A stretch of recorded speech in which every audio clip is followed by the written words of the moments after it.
It was a lovely day at the MacArthur Fairgrounds. The wonderment was very clear and thick in the air.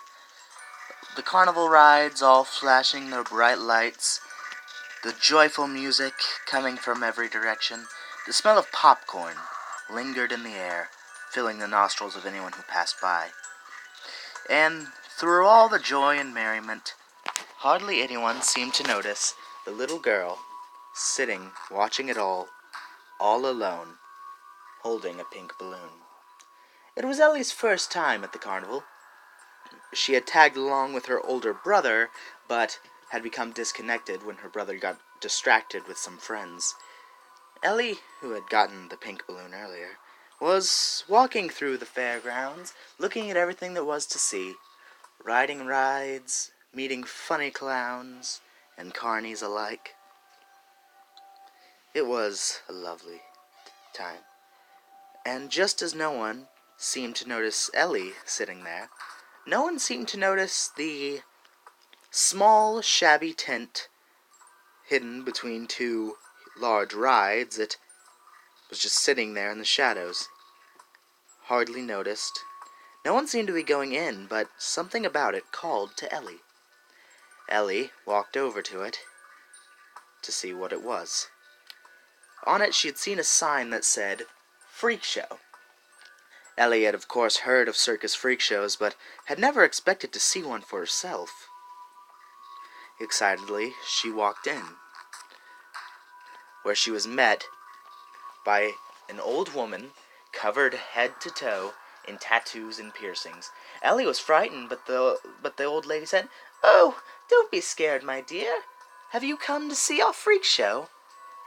Well, you're awful cute. I am the tattooed lady," she said happily. Ellie, looking around, "Who are you? Who are the rest of you?" "I'm glad you asked," she said, as she took Ellie's hand and introduced her to all the other members of the freak show.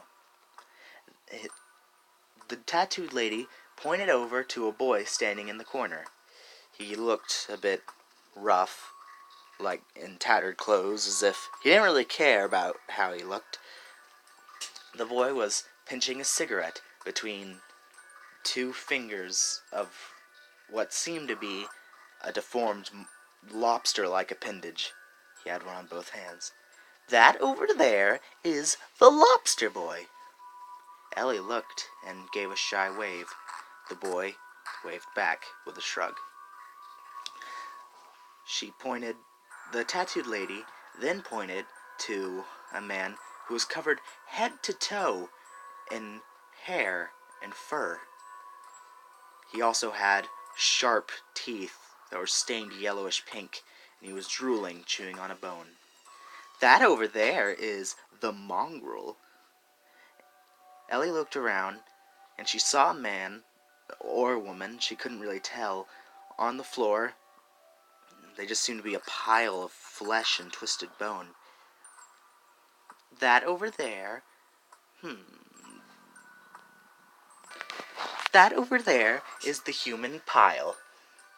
Now,